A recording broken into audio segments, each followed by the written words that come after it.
नाज़रीन अस्सलामुअलैकुम। पाकिस्तान मॉर्निंग में आपको खुशामदीद कहेंगे। मैं हूँ आपकी मेज़बान इशा अली और मैं हूँ मोहम्मद जुनैद हलीम। गुड मॉर्निंग, सुबह खैर। बहुत से हम डेवलपमेंट्स हैं जो कि आज आपके साथ शेयर करेंगे, लेकिन आगाज़ में तज़किरा शारजा से पाकिस्तान आने वाला लापता कार्गो तैयारा जो कि निजी एयरलाइन का था और इसका मलबा बिलाखिर समुद्र से मिल गया है, जिसमें 5 से 7 लोग थे। अभी तक उनका कोई अता पता नहीं है, उनके बारे में कोई तफसीलात सामने नहीं आई। लेकिन तैयारे का मलबा और मारा से साहिल से तकरीबन 53 नॉटिकल मील जनूब में मिला है और पाक बहरिया और पाकिस्तान मेरीटाइम सिक्योरिटी ने समुद्र में 12 घंटे से ज़ायद ऑपरेशन के दौरान इसके मलबे को फाइनली तलाश कर लिया है। मजीद शवाहिद और अमले के अरकान की तलाश के लिए रेस्क्यू कार्रवाइयाँ ताहाल जारी हैं। पाक बहरिया और PMSA के बहरी और फ़िज़ाई जो असासे हैं सर्च ऑपरेशन में मसरूफ़ हैं। याद रहे कि गुज़श्ता रोज़ शारजा से पाकिस्तान आने वाला ये निजी कार्गो तैयारा जो था वो कराची के करीब समंदर पर परवाज़ के दौरान लापता हो गया था और ये शारजा गया भी मेंटेनेंस के लिए था। और अगर वहाँ से मेंटेनेंस के बाद वो वापस आया तो यकीनन उसे मेंटेनेंस सर्टिफिकेट इशू किया गया होगा। उसके बावजूद पहली ही उड़ान भरने के बाद उसके अंदर तकनीकी ख़राबी होती है और फिर उसका राब्ता मुनक़ता हो जाता है और फिर पता चलता है कि वो समंदर पाकिस्तानी हदूद के अंदर समंदरों की हदूद में दाखिल हो चुका था और फिर समंदर में वो डूब गया। मलबा तलाश कर लिया गया है, लेकिन जो 5 से 7 अफराद का बताया जाता है कि उनके अंदर मौजूद थे, उनका ताहाल कोई पता नहीं चला, जो कि बड़ी अफसोसनाक अमर है हमारे लिए, तकलीफ दे है। उनकी फैमिलीज़ पर इस वक्त क्या तकलीफ गुजर रही होगी, क्या किस कर्ब से वो गुजरे होंगे, इसका अंदाज़ा लगाना भी मुमकिन नहीं है। बिल्कुल। और PAA के मुताबिक जो तफसीलात सामने आई हैं उसमें रात 9:18 पर कराची से 150 मील जनूब में फ़िज़ाई रास्ते G216 पर तैयारे ने नेविगेशन में ख़राबी की इतला दी थी। वो ऑडियो भी इस वक्त सोशल मीडिया पर गर्दिश कर रही है और रहनुमाई के लिए हेडिंग तलब की गई, तैयारे की मौजूदा असम बरकरार रखने की हिदायत की गई, लेकिन उसके बाद राब्ता मुनक़ता हुआ और फिर उसका मलबा फाइनली 12 घंटे के ऑपरेशन के बाद तलाश कर लिया गया है। आगे बढ़ते हैं और आज की टॉप 5 स्टोरीज़ में सबसे पहले तज़किरा करेंगे एक बार फिर से उस तलखी का जो कि अमरीका ईरान के दरमियान पैदा हो चुकी है। अमरीकी अफवाज का ईरान के जनूब मशरकी इरा नशहर एयरपोर्ट पर हमले, फायर फाइटर जाँ बहक हो गया है। ईरानी मीडिया की तरफ से ये खबर सामने आई है, जबकि ईरानी फोर्सेस का जल्द खत्ते में अमरीकी फौजी अड्डों पर बड़े हमलों का ऐलान भी सामने आया है। कुवैत और बहरीन में सायरन की आवाज़ें भी गूंजती सुनाई दी हैं और जब अंकारा में डोनाल्ड ट्रंप से सवाल पूछा गया कि MOU की इस वक्त क्या पोजीशन है, क्या स्टेटस है, तो उन्होंने कहा कि मेरी नज़र में इस वक्त MOU जो है वो नल एंड वॉइड हो चुका है, वो ख़त्म हो चुका है और वो इस वक्त मुज़ाकरात के मूड में ईरान के साथ कतन नहीं है। इस पर भी होगी बात। उसके बाद बात होगी दुश्मन इंटेलिजेंस एजेंसीज की। पाकिस्तान को गैर मुस्तहकम करने की साजिशों से मुसल्लह अफवाज मुकम्मल बाखबर है। फील्ड मार्शल की जानिब से ये बयान सामने आया है कि दुश्मनों से निमटने की पूरी सलाहियत है पाकिस्तान के अंदर और इस तरह की साजिशों से हम मुकम्मल बाखबर हैं। इस पर भी तफसील से हम जायज़ा लेंगे। बिल्कुल। और फिर बात होगी मौसम की। मुल्क के मुख्तलिफ इलाकों में बारिशों के नए सिलसिले की पेशगोई कर दी गई है। कहा जा रहा है कि आइंदा एक हफ्ते के दौरान बलाई इलाकों में बारिशों की शिद्दत में इजाफे का भी इम्कान है। महकमा मौसमियात ने अलर्ट जारी कर दिया है। अब देखते हैं कि इस पे कहाँ पे इसका असर होता है, कहाँ पे कितनी बारिश होती है, उसके असरात क्या होते हैं। बहरहाल लोगों से भी अलर्ट रहने की और जो इस वक्त एलामिये जारी किए जा रहे हैं उस पर अमल दरामद की हिदायत की गई है। उसके बाद बात करेंगे ऐनक वाला जिन। पाकिस्तान की पहली मुकम्मल तौर पर मसनूई जहानत से तैयार करदा कमर्शियल फीचर फिल्म नुमाइश के लिए तैयार है। एक बार फिर से हमारे बचपन की वो सीरीज़ आप देख पाएंगे अपनी TV स्क्रीन पर, तो इस पर भी होगी तफसील से बात। जी हाँ। और फिर बात होगी ग्रीन प्रॉपर्टी सर्टिफिकेट की, जो कि लाजमी करार दिया गया है, लेकिन हुसूल में मुश्किलात बरकरार हैं। इस अमल को इतना कॉम्प्लिकेटेड क्यों कर दिया गया है, इसकी वजह क्या है और इस पर किस तरह से अमल दरामद को यकीनी बनाया जाएगा, इस पर भी बात करेंगे। लेकिन आगाज़ कर लेते हैं अब तक की बड़ी डेवलपमेंट से, जो कि हम देख रहे हैं कि दोनों ममालिक में तलखी की सूरत में सामने आई है। डोनाल्ड ट्रंप की तरफ से गुज़िश्ता रोज़ खुले आम ये कह दिया गया कि उनकी तरफ से जो MOU है वो ख़त्म हो चुका है, उसकी कोई हैसियत नहीं है। और फिर हमने ये भी देखा कि हमले किए गए हैं। पहले कहा गया कि ईरान ने आबने हुर्मुज़ में जहाज़ों को निशाना बनाया गया है, उसके जवाब में फिर 80 से ज़ायद अहदाफ को ईरान में अमेरिका ने निशाना बनाया। और एक बार फिर से हमलों की नई लहर एक ऐसे वक्त में सामने आई है नाज़रीन, जबकि अब से चंद घंटों बाद या 2 दिन के बाद उनके शहीद सुप्रीम लीडर आयतुल्लाह ख़ामनाई की जो तदफीन है उसका अमल होना है। मशहद में उनका जस्ते खाकी पहुँचाया जा रहा है। करोड़ों लोग सड़कों पर हैं। ईरान में, इराक में 100 से ज़्यादा ममालिक के मंदूबीन वहाँ पर पहुँचे और इस वक्त गम और गुस्से की लहर ईरान के अंदर मौजूद है और ऐसे में दोबारा से हमलों का होना क्या नताइज बरामद हो सकते हैं, इस पर हम बात करते हैं। बिल्कुल जी, और हमारे साथ हमारे पैनल के मेहमान भी मौजूद हैं। मलिक नदीम आबिद साहब हैं, मामूर हैं आप, real admiral retired Naveed Rizvi साहब भी हमारे साथ मौजूद हैं, सीनियर तज्जियाकार हैं आप। वेलकम टू शो कहेंगे दोनों मेहमानों को प्रोग्राम में। मलिक साहब पहले आपकी तरफ आएंगे। पहले तो हम देख रहे थे कि बार बार MOU की पासदारी की बात हो रही थी, ईरान तो पासदारी कर भी रहा था। अमेरिका की तरफ से डोनाल्ड ट्रंप के बयानात, पहले माहिरीन की राय ये थी इसके ऊपर, तज्जियाकारों की राय ये थी इस पर कि डोनाल्ड ट्रंप सिर्फ फेस सेविंग के लिए, अपने लोगों को मुतमईन करने के लिए बार बार ये बात करते हैं। लेकिन जो डोनाल्ड ट्रंप का पिछले कुछ दिन पहले बयान आया, वो कहते हैं कि मेरी प्रायोरिटी लिस्ट पर एक ही काम है और वो है इस मुआहदे को यकीनी बनाना। लेकिन उसके बाद फिर हम जिस तरह की ये छेड़खानियाँ, जिस तरह की शरारतें, जिस तरह के बयानातबाजी देखते हैं, अब ईरान ने भी कह दिया है कि हम तैयार हैं, तुम आओ, हम तैयार हैं। इस सूरत हाल में अब एक दफ़ा फिर से हमले तेज़ कर दिए गए हैं। आप क्या समझते हैं, अब MOU की अहमियत तो ख़त्म हो गई, दूर दूर तक किसी मुआहदे का होना हमें नज़र नहीं आता। 11 जुलाई को पाकिस्तान के अंदर एक बार फिर से मुज़ाकरात की टेबल सजने वाली थी। अब क्या होने जा रहा है, क्या एक बड़ी जंग छिड़ने जा रही है? जी, अस्सलाम वालेकुम। आपको और आपकी बिहाइंड कैमरा टीम और आपकी ऑडियंस को सलाम अर्ज़ करता हूँ। सबसे पहले तो मैं दिली तौर पे दुआ गो हूँ कि जो जहाज़ के मलबे के मिलने के बाद जो 5 या 7 लोगों की अभी तक तलाश नहीं की जा सकी, अल्लाह ताला उनको खैर व आफियत से वापस लेके आए और अपने प्यारों के साथ, अपने अजीज़ों के साथ जल्द से जल्द उनको मिलाए। देखें, ये जहाँ तक ताल्लुक़ है इस सिचुएशन का, ये पिछले फरवरी से मैं मुसलसल ये बात कह रहा हूँ कि ये अमेरिका इस मुआहदे को, इस अमन को कंटिन्यू करने में सीरियस नहीं है। वो सिर्फ टाइम गेन करने के लिए मुख्तलिफ किस्म की बातें, मुख्तलिफ किस्म के मुज़ाकरात करता है। और फिर उसके बाद ये भी सबसे बड़ी प्रॉब्लम है कि अमेरिका की ना तो ये अपनी जंग थी, अमेरिका ना अपनी मर्जी से इस जंग में शामिल हुआ था, ना अमेरिका अपनी मर्जी से इस जंग से बाहर निकल सकेगा। जिस वक्त MOU साइन हुआ उस वक्त भी बड़ी खुशियों का इजहार किया गया और ठीक है, आर्जी तौर पे मैं भी खामोश हो गया कि चलें ठीक है, अल्लाह करे कि ये MOU और ये अमन पायदार साबित हो। लेकिन ये फैसला अमेरिका का या अमेरिकन प्रेसिडेंट का न था और ना होगा, ये फैसला इजराइल का है और इजराइल इस जंग को इतनी जल्दी ख़त्म करने के मामले में इंटरेस्टेड नहीं, बिकॉज पूरे रीजन में अगर इजराइल को किसी ताकत से ख़तरा है तो वो ईरान है और ईरान की तमाम तर ताकत को डिस्ट्रॉय करने के बावजूद अपने उनके बकौल president of America Donald Trump साहब की अल्फाज में उन्होंने उनकी तमाम जो एयर सुपीरियरिटी है उसको तबाह कर दिया है, नेवी को ख़त्म कर दिया है, न्यूक्लियर पावर को ख़त्म कर दिया है। उसके बावजूद वो अमन के मामले में संजीदा नहीं है, बिकॉज उनके ऊपर बहुत ज़्यादा ही has tremendous pressure from Israel to continue this war. So मैं समझता हूँ कि ये जंग अभी इतनी जल्दी ख़त्म नहीं होगी और इसमें सबसे जो अच्छी जो बड़ी डेवलपमेंट रही है कि जो रीजनल एलाइज हैं अमेरिका के, जो मिडल ईस्ट कंट्रीज हैं, उनको कम से कम इस चीज़ का एहसास हो गया है कि ना इजराइल उनको डिफेंड कर सकता है, ना अमेरिका उनको डिफेंड कर सकता है। और ईरान ने ये चीज़ साबित कर दी है कि उनकी रेंज न सिर्फ मिडल ईस्टर्न कंट्रीज तक है, बल्कि यूरोपियन जो नेटो के एलाइज हैं अमेरिका के, वो भी उनके निशाने पर उनकी जद में आ सकते हैं और उनका दिफा बड़ा मजबूत है। उनके पास अभी भी इतने सरप्राइजेस हैं जिससे दुश्मन काफ़ी डैमेज उसको पहुंच सकता है।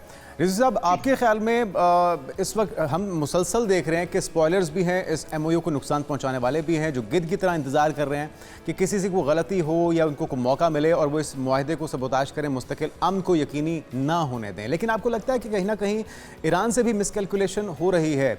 एक बेहतरीन मौका जो कि इस वक्त MOU की सूरत में दोनों फरीकैन के पास था इस जंग को ख़त्म करने का, आबना हुर्मुज़ के मामले को लेकर उसे नल एंड वॉइड किया गया है, क्योंकि इल्ज़ाम तो यही है कि ईरान ने निशाना बनाया और जो निशाना बनाया वो भी बड़ा हैरान कुन है। कतर जो कि मुसलसल मीडिएशन का किरदार अदा कर रहा है, उसके जहाज़ों को निशाना बनाया जाना, अगर आपने वार्निंग देनी थी, आपने हुर्मुज़ का कंट्रोल अपने पास रखने को साबित करना था तो उसका तरीका कोई और भी हो सकता था, लेकिन निशाना बना देना कतर को, जो कि मुसलसल मसालियत के लिए कोशिशें कर रहा है अपने मुल्क के अंदर भी, आखिरी जो मुज़ाकरात हैं वो भी दोहा के अंदर हुए हैं, तो आपको लगता है कि ईरान को भी थोड़ा तहम्मुल का मुज़ाहरा करना चाहिए और इस मौके को गंवाना नहीं चाहिए? अगर ऐसी सूरत हाल हाथ से निकल जाती है तो फिर बड़ा मुश्किल हो जाएगा दोबारा से मुज़ाकरात की मेज़ पर आना।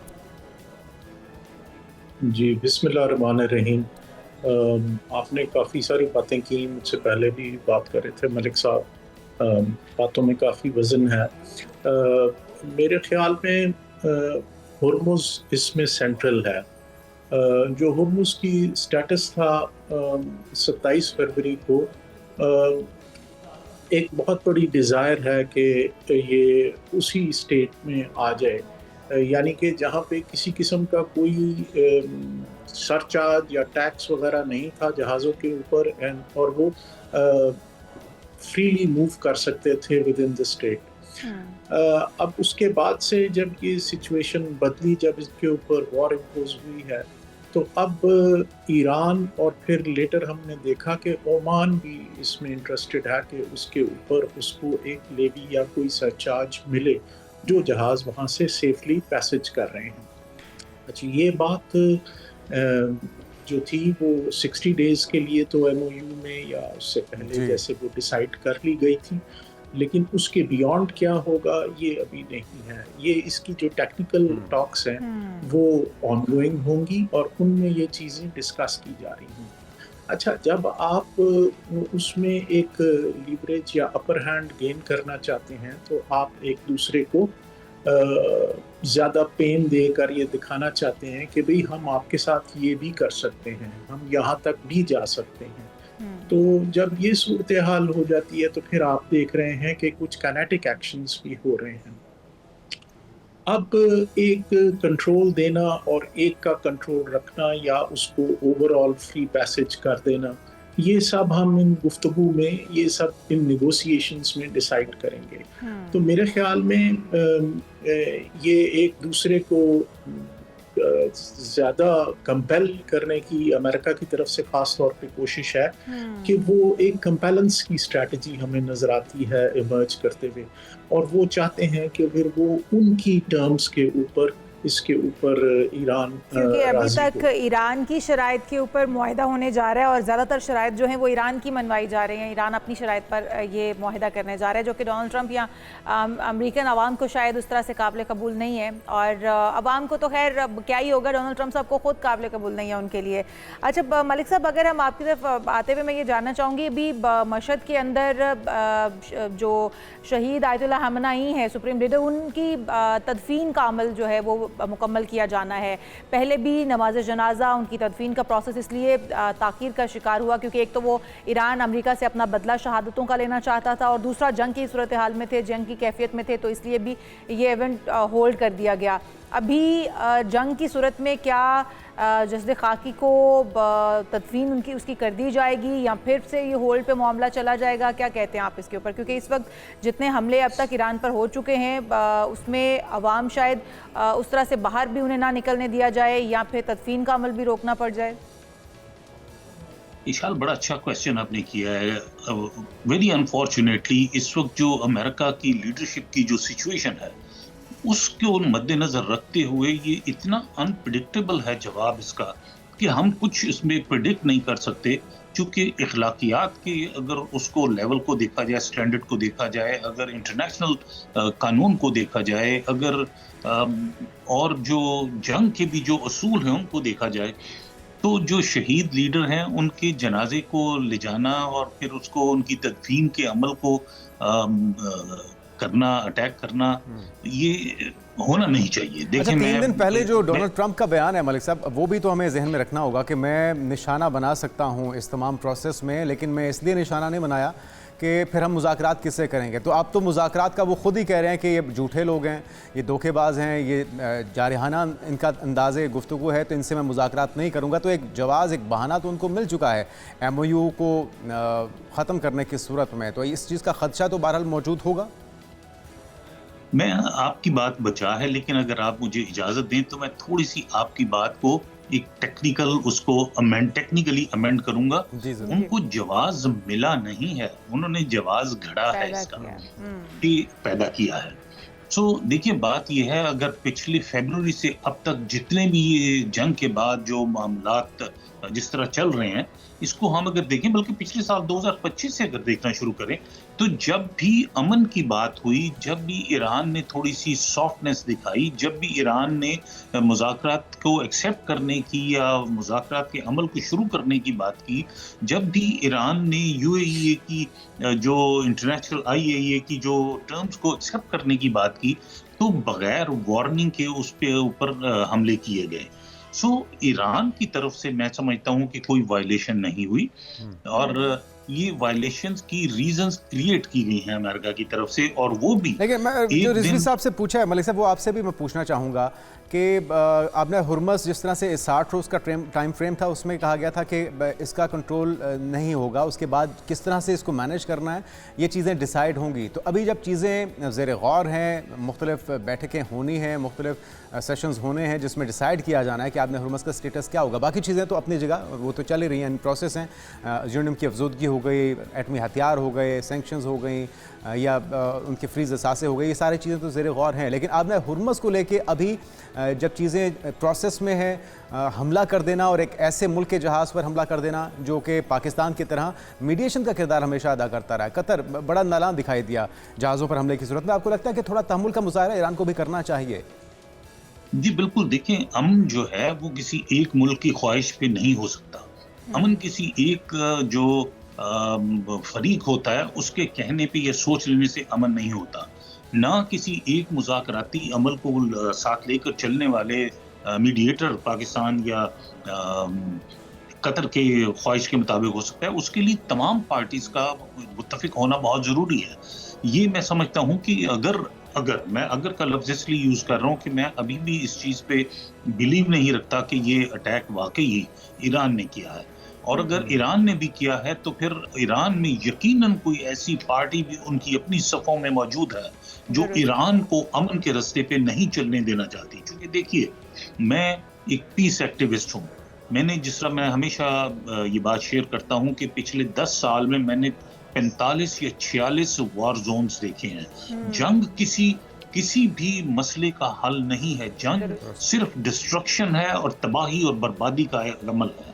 मैं एडमिरल साहब से, रिजवी साहब से माजरत के साथ ये बात कहूंगा कि ये फौजों का काम तो डिफेंड करना तो है, लेकिन उसके बावजूद डिफेंस के दरमियान भी मैं समझता हूँ जो जंग का यहाँ पर डिफेंड नहीं किया जा रहा, यहाँ पर तो बाकायदा जंग छेड़ी जा रही है। वो अमेरिका की तरफ से हो या ईरान की तरफ से हो, हमला पहले किसी ने भी किया हो, लेकिन जंग एक बार फिर से छिड़ने जा रही है, बल्कि उसका आगाज़ हो चुका है। मैं आपकी तरफ आऊँगी रिजवी साहब, और इस वक्त तमाम ऑपरेशंस के लिए तैयार कर लिया गया है अमरीकी अफवाज को भी, ये भी कहा जा रहा है, और साथ ही साथ अब्राहम लिंकन को फिर से दिफाई और जारहाना कार्रवाइयों के लिए ऑपरेशनल कर दिया गया है, उसे कमांड दे दी गई है, अलर्ट पे कर दिया गया है उसे। तो आप समझते हैं कि अब्राहम लिंकन पहले कुछ नहीं कर पाया ईरान का, अब कुछ कर पाएगा?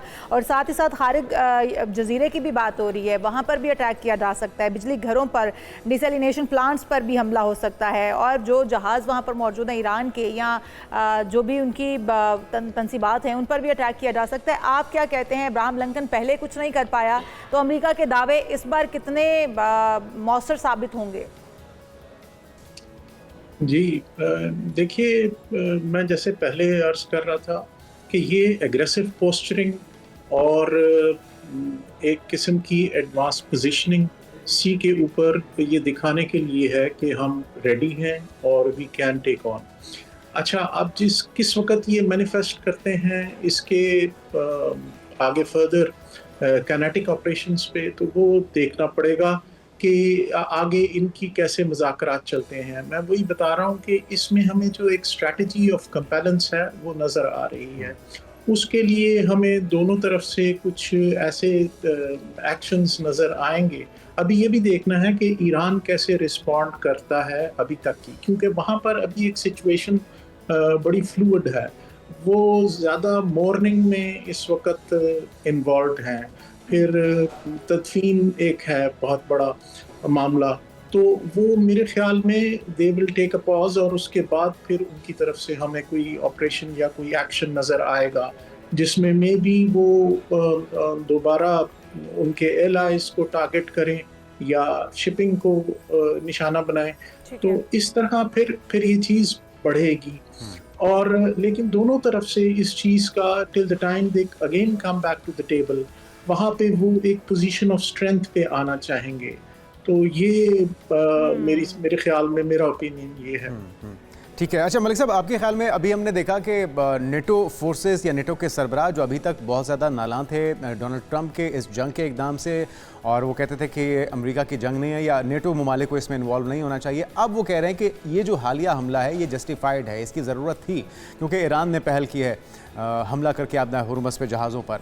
और हम एक सेंटिमेंट तो बहरहाल देख रहे हैं, जो नमाज जनाजा के मौके पर भी आवाम सड़कों पर हैं, करोड़ों की तादाद में बदला लेने की बात हो रही है, नारेबाजी हो रही है, गम गुस्से की एक भरपूर लहर दिखाई दे रही है ईरानी अवाम की। तो वो चीज़ आपको लगता है कि ज़्यादा इस वक्त हावी हो चुकी है? ईरान के अंदर भी दो तरह की सोच पाई जाती है, एक ज़रा कंपैरेटिवली ज़्यादा जारहाना है IRGC पासदारान इनकलाब, जो कि इस वक्त चाह रहे हैं कि किसी भी तरीके से अपने लीडर या जो शहीद बच्चे हैं, जो अवाम हैं, उनका बदला लिया जाए। इस वजह से MOU के ऊपर अमल दरामद मुश्किल हो रहा है ईरान की तरफ से भी, और दूसरी तरफ से तो वैसे भी स्पॉयलर्स ऑलरेडी मौजूद हैं इजराइल की सूरत में।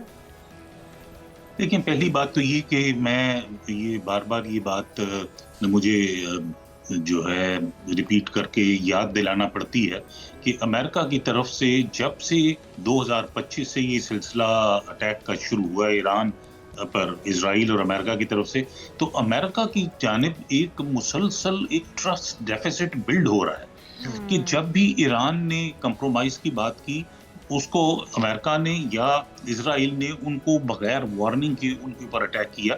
अगर ठीक है, इस वक्त मेक सेंस कि जो एडमिरल साहब ने बात फरमाई कि थोड़ा सा अपनी पावर के बैलेंस को भी शो करने के लिए भी ये कुछ करना पड़ता है, लेकिन मेरा ख्याल है कि इसमें अगर वाकई ईरान की तरफ से अटैक हुआ है तो ये कुछ साइलो है, जिस तरह आपने भी फरमाया, ये पासदारान इनकलाब शायद उन्होंने अपनी पावर को यूज करने के लिए या शो करने के लिए या अपने इमोशंस को एक्सप्रेस करने के लिए ये इनिशिएटिव लिया हो।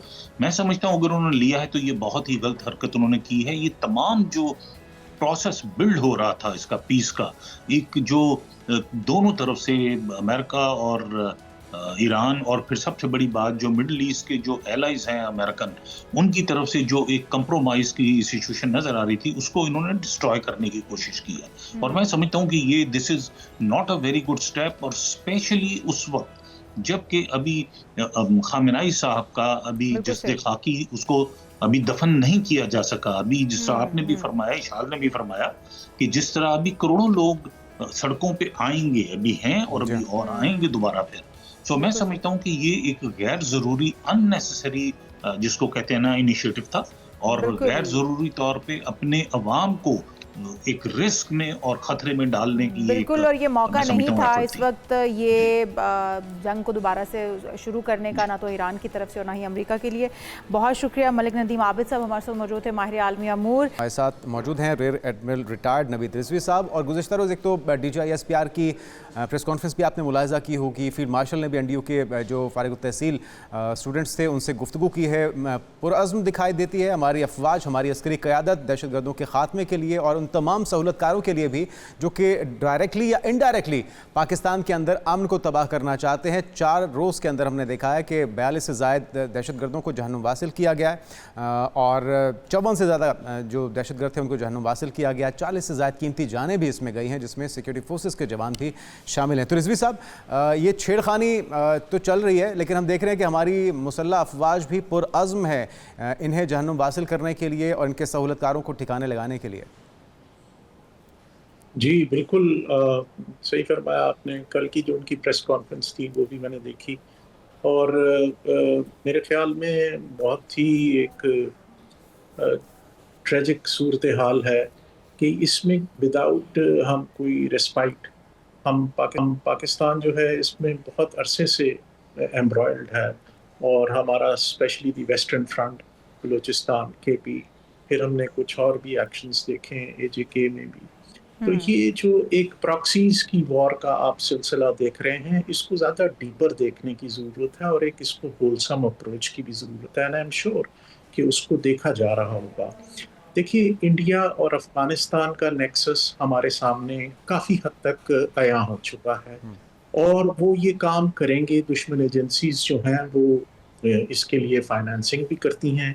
जो ज़्यादा डिफ़िकल्ट है या ज़्यादा बड़ा क्वेश्चन है वो है कि यहाँ पे भी उनको लोग जो मिल रहे हैं और जो फैसिलिटेटर्स हैं, उसमें कुछ ज़्यादा हार्डन पॉलिसीज़ चाहिए मेरे ख्याल में, और फिर उसको एक पॉलिटिको सोशल अप्रोच भी चाहिए। तो काइनेटिक ऑपरेशंस, जहाँ तक आपने कहा कि हमारी मुसल्लह अफवाज और पैरामिलिट्री फोर्सेस वो पुरज़्म हैं, वो तो हम देख रहे हैं, उन्होंने बहुत जानें गंवाई हैं, लेकिन वो इस बात पे बिल्कुल इस बात पे अभी तक कायम हैं और कोशिश कर रहे हैं कि इसको कुचला जा सके। लेकिन हमें गाहे बगाहे फिर भी हम किसी हद तक देखा कि बहुत अच्छा थोड़ा पीरियड ऑफ पीस भी आया, उसके बाद फिर ये दोबारा बढ़ गई और कभी-कभी इसमें ऐसी पॉकेट्स आती हैं, उसमें बहुत सारे एक्शंस अच्छे किए गए हैं मेरे ख्याल में। तो काइनेटिक प्रॉन्ग को भी जारी रहना चाहिए अगेंस्ट द हार्डन्ड टेररिस्ट्स, बिल्कुल सही, लेकिन उसके साथ-साथ दूसरी अप्रोच भी। बिल्कुल सही। अच्छा, आपने कहा कि दूसरी अप्रोच भी, हमें एक्शंस तो लेने होंगे, हमारी मुसल्लह अफवाज तो काम करती रहेंगी, लेकिन हमें सियासी तौर पर भी इसके अंदर अपना किरदार अदा करना होगा। हमारा जो दुश्मन है भारत, वो तो अपनी ये कोशिश हमेशा से, उसमें कामयाबी भी किसी हद तक वो हासिल कर लेता है। यहाँ पर दहशतगर्दी को पनपने में जिस तरह से वो सहूलतकारी करता है, जिस तरह से फंडिंग करता है, अगर हम इसके ऊपर बात कर लें कि भारत अपने अज़ाइम में नाकाम होता है तो यकीनी तौर पर हमारी अफवाज की वजह से होता है, लेकिन हमारी सियासी तौर पर अब क्या समझते हैं, कहाँ पर हम लैग कर रहे हैं, जो कि हमें सियासी तौर पर भी इस पॉइंट को रेज़ करना होगा, सफारती तौर पर भी रेज़ करना होगा, क्योंकि दहशतगर्दी का एक सेहरा सजाया जाता था पाकिस्तान के सर, कि पाकिस्तान दहशतगर्द मुल्क है। अब ये तो पूरी दुनिया ने जान लिया कि पाकिस्तान नहीं है, बल्कि पाकिस्तान को भी इस दहशतगर्दी की भेंट चढ़ाया जाता है, और वो भी भारत की जानिब से या फिर अफगानिस्तान की तरफ से। तो तरीक़ाकार क्या हो सकता है, किस तरह से अब हम सफारती तौर पर इन मामलात को भी उजागर करें कि पाकिस्तान किस कर्ब से, किस तकलीफ से गुजर है, हमने कितने अपने जवान खो दिए हैं, कितने सिविलियंस खो दिए हैं? जी, इसके ये एक देखिए कॉन्टिन्यूस प्रोसेस है, और हमें ये बताना है कि ये हमारे साथ जो हमारा नेबर है वो इन चीज़ों में इन्वॉल्व है, और पाकिस्तान ने इसमें विद प्रूफ्स, देखिए एक जिंदा हमारे पास मिसाल कुलभूषण यादव की है। हमारे पास फर्दर डोजियर्स, जो बड़े अच्छे ज़ख़ीम डोजियर्स, वो हमने यूनाइटेड नेशंस को भी दिए हैं और मुतल्लिका इदारों को, ताकि हम इस चीज़ को एक्सपोज कर सकें कि हम किस किस्म की टेररिज्म का शिकार हैं। लेकिन जो आपने बात की, जिसका मैंने पहले भी थोड़ा सा इशारा किया, एक नेशनल एक्शन प्लान है, और उसके तहत देखिए हमें उसको पॉलिटिको सोशो डेवलपमेंट और उसको भी साथ लेकर चलना है, और पीपल सेंट्रिक पॉलिसीज बनानी है, जहाँ पे आम इंसान की कंड्यूसिव एनवायरनमेंट हो, सिक्योरिटी का एहसास हो, और वहाँ पे हालात बेहतर हो सकें। बहुत शुक्रिया, बहुत शुक्रिया। ठीक, rear admiral retired Naveed Rizvi साहब हमारे साथ मौजूद थे। और जंग चल चुकी है, और जो बुज़दिल दुश्मन है अब वो मुख्तलिफ गैर रिवायती अंदाज में पाकिस्तान पर हमलावर होता है, लेकिन उसके लिए भी हमारी चौकन्ना फोर्सेस मुसलसल पहरा दे रही हैं, तैयार हैं, और उन तमाम किरदारों को चुन चुन के जहन्नुम हासिल किए जाने का सिलसिला भी जारी है। बिल्कुल जी, और यहाँ पर एक ब्रेक शामिल करते हैं, अब कहीं मत जाएगा, दीगर हम होंगे इस ब्रेक के बाद हमारे साथ। Welcome back. कुछ बात हो जाए मौसम की, और कराची में भी हम देख रहे हैं कि जुज़वी बरआलूद मौसम है, हल्की समुद्री हवाओं का सिलसिला भी जारी है, और कराची वाले तो तरस रहे होते हैं कि किसी तरीके से बादल आ जाए, थोड़ी बारिश बरस जाए, लेकिन इसमें साथ फिर मसला ये भी होता है ना कि बारिश आती है तो अपने साथ पानी लेकर आती है और मसाइल भी लेकर आती है। बिल्कुल, और फिर जब बारिश ज़्यादा होती है तो पानी ज़्यादा आ जाते हैं और मसाइल भी ज़्यादा हो जाते हैं। तो हम रबिया से जानते हैं। रबिया, बताइएगा कराची में आज मौसम कैसा है? और हमें तो जुज़वी बरआलूद महसूस हो रहा है, आप क्या कहती हैं, आप कैसा मौसम देख रही हैं? जी बिल्कुल, कराची के मुख्तलिफ इलाकों में मतला जुज़वी अबर आलूद है। शहर के मुख्तलिफ इलाकों में रात गए जो है वो बूंदाबांदी भी रिकॉर्ड हुई। साथ साथ महकमा मौसमियात का कहना है कि आज दिन के औकात में मौसम गर्म और मरतूब रहने का इम्कान है। ज़्यादा से ज़्यादा दर्जा हरारत 36 डिग्री सेंटीग्रेड तक रहेगा। समंदी हवाओं की रफ्तार में भी कुछ कमी आई है, जिसके बायस जो है वो सुबह के औकात में भी हफ्स की सूरत हाल देखी जा रही है। मगरबी सिंध से बताया जा रहा है कि तकरीबन 15 किलोमीटर फ़ी घंटे की रफ्तार से हवाएँ चल रही हैं। साथ साथ महकमा मौसमियात का कहना है कि आइंदा आने वाले 24 से 48 घंटों के दौरान जो है वो कराची में एक बार फिर समंदी हवाएं बहाल हो जाएंगी। तेज़ समंदी हवा चलने के बायस जो है वो मौसम खुशगवार होने का इम्कान है। साथ ही कराची में फ़िलहाल तेज़ बारिश का कोई इम्कान नहीं है। दिन के औकात में जो है वो मौसम गर्म और मरतूब रहेगा। अलबत्ता सुबह सवेरे और रात के औकात में जुज़वी अबर आलूद मौसम के साथ साथ जो है वो चंद मकामात पर बूंदाबांदी हो सकती है। जी बिल्कुल सही, बहुत शुक्रिया। रबिया खान हमारे साथ मौजूद थी और हमारे साथ मौजूद हैं फरहान बेग साहब को भी हम लेने की कोशिश करेंगे, लेकिन उससे पहले आपको बताएं कि मौसम जो है लाहौर में भी आज सुबह जो है हल्की फुल्की हमें हवा महसूस हो रही थी, हुनकी महसूस हो रही थी और लगता ही है कि बारिश हो सकती है। अच्छा, जब भी थोड़ी सी हवाएं चलने लगती हैं, बादल आ जाते हैं तो मुझे लगता है कि अभी बारिश बरसेगी, लेकिन फिर वो बादल पता नहीं कहाँ चले जाते हैं। जुनेद, मैं तो बहुत परेशान हूँ इन बादलों से, कहाँ रूट के चले जाते हैं। ये परेशानी दूर करने की कोशिश करते हैं और महकमा मौसमियात की फोकास भी सामने आ चुके हैं, जो कि हम अपने नाज़रीन को बताते हैं, और ये पूरे पाकिस्तान के अंदर सिलसिला होगा, सिर्फ लाहौर वालों के लिए खुशखबरी नहीं है। हम उम्मीद करते हैं, दुआ करते हैं कि ये बारिश रहमत बन के बरसे, जहमत ना बने, क्योंकि उसके लिए तमाम इदारों का अलर्ट रहना, अच्छी कोऑर्डिनेशन होना और अवाम का उस पर अमल दरामद करना भी ज़रूरी है। तो फोकस जनाब ये है कि मुल्क के मुख्तलिफ इलाकों में बारिशों के नए सिलसिले की पेशगोई करते हुए खबरदार किया गया है कि आइंदा एक हफ्ते के दौरान बालाई इलाकों में बारिशों की शिद्दत में नुमाया इजाफा मुतवक्किल है। बिल्कुल जी, और पेशगोई के मुताबिक 11 से 13 जुलाई के दौरान बालाई पंजाब, खैबर पख्तूनख्वा, आज़ाद कश्मीर, गिलगित पाकिस्तान के मुख्तलिफ मकामात पर भी मूसलाधार बारिश का इम्कान है, जिसके बायस नदी नालों में पानी के बहाव में भी इजाफा हो सकता है। फिर नशेबी इलाकों में अर्बन फ्लडिंग का खदशा भी पैदा हो सकता है। तो महकमा मौसमियात ने मुतालिका जो इदारे हैं उनको अलर्ट रहने की हिदायत जारी की है और शहरियों से अपील भी की है कि वो ख़राब मौसम के दौरान गैर ज़रूरी सफ़र से गुरेज करें। आसमानी बिजली, तेज़ हवाओं का चलना, तूफ़ानी बारिश के दौरान खुले मैदानों, दरख्तों और बिजली के खंभों के करीब जाना नुकसानदेह साबित हो सकता है। एहतियाती तदाबीर जो हैं वो बरतनी होंगी। इरफान बेग साहब हमारे साथ मौजूद हैं, डिप्टी डायरेक्टर मेट हैं। आप वेलकम टू शो कहेंगे आपको बेग साहब। बेग साहब, जो नवीद सुनाई जा रही है बारिशों की, वैसे तो बहुत खुशाइंद है, इतनी शिद्दत की गर्मी पड़ कि अब चरिंद परिंद भी, इंसान भी सभी निढाल हो गए हैं इस गर्मी को बर्दाश्त करते करते। लेकिन इसकी बारिश की शिद्दत क्या रहेगी? किन इलाकों में ज़्यादा बारिश के इम्कानात हैं, किन इलाकों में कम बारिश के इम्कान है? देखिए, अभी फिल वक्त अगले 24 से जो 48 घंटे होंगे, खास तौर पे जो जुमेरात और जुमे का रोज है, इसमें हम एक्सपेक्ट कर रहे हैं कि शुमाल मशरकी पंजाब और कश्मीर के इलाकों में चंद मकामात पर बारिश हो जाएगी। इसके अलावा जो हमारे होंगे ना शुमाल मशरकी बलूचिस्तान और उसके साथ जीजी खान के जो इलाके होंगे, यहाँ पर आज दोपहर में डेवलपमेंट होगी। अदरवाइज बाकी जितने भी इलाके होंगे, मैदानी इलाके हमारे, वहाँ पर गर्मी की शिद्दत बरकरार रहेगी, मौसम गर्म और मरतूब रहेगा। ताहम कुछ इलाकों में बादल हो सकते हैं। इसमें बारिश बहुत हर जगह पे बारिश नहीं है, स्कैटर्ड नहीं है, वाइड स्प्रेड बारिश नहीं है। इसमें जो है वो कराची में हम देख रहे हैं विक साहब के कराची में रात को भी, गुज़िश्ता रात को भी रिमझिम हुई, हल्की फुल्की बूंदाबांदी हुई, आज भी हवाएं चल रही हैं। तो वहाँ पे अगले 24 से 48 घंटे मौसम कैसा रहेगा?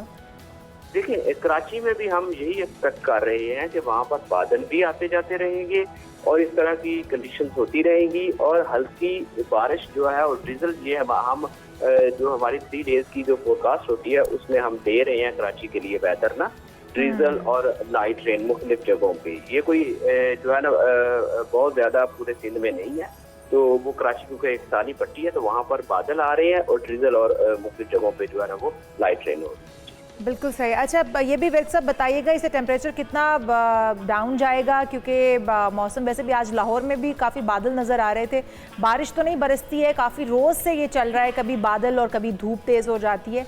टेम्परेचर कितने रेस करेंगे?